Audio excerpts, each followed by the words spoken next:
ก็สวัสดีสปีได้เนาะพี่น้องปองปายเบิร์ดสู่สุคนเนาะนี่ก็สิพาพี่พาน้องมาเบิ่งเฮ็ดเนาะเฮ็ดปวกช่วงนี้ก็เป็นช่วงฤดูฝนอากาศอบเอาเฮ็ดก็ออกตามหัวไห้ปลายหน้าเนาะแต่แม่นหลายคักพี่น้องเอ้ย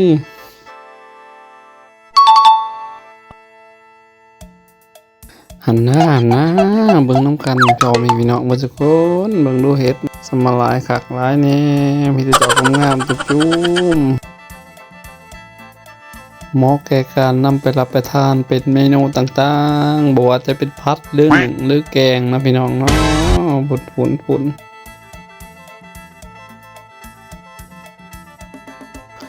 นั่นก็คือแม่ค้าเพิ่นมารับซื้อเนาะพี่น้องเนา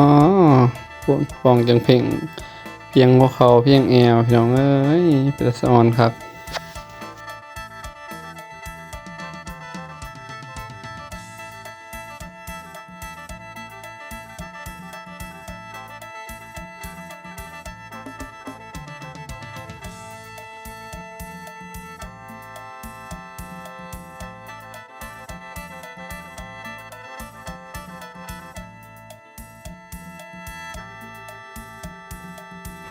เฮ็ดออกอีกแล้วเด้อมารอบ2มื้อนี้นะ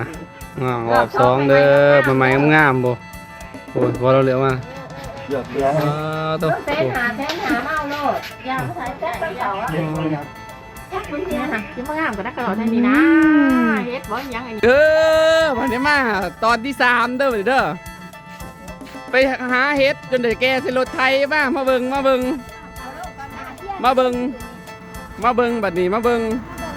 โอ้เฮ็ดพ่อแม่เฮ็ดเฮ็ดพ่นพี่ลึกพี่โลอลีเนาะพ่นไปหาเฮ็ดจนแก่ใส่รถไถมาพี่ลึกพี่โลพ่นได้บ่ซื่อเฮ้ยคันรถดุนได้รถโจ๊กไปสิเอารถโจ๊กไปเอารถดำตะแก่พ่นนะโอ้เบิ่งอ๋อที่ดูเฮ็ดวันนี้นานโบพี่โลไปหาเฮ็ดจนแก่สุดไทยมาจะทำได้เด้อบาดมันซิมเลยเด้อโอ้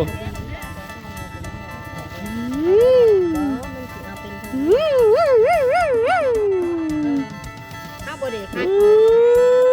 เฮ็ดเป็นกระสอบ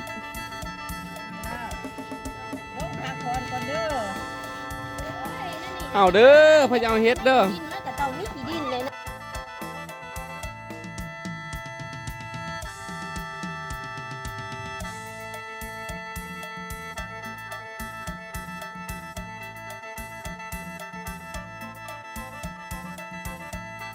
สำหรับเฮ็ดในกระตอนี่ก็สิเป็นเฮ็ดบ้านเนาะพี่น้องเนาะปกติเฮ็ดขายเป็นต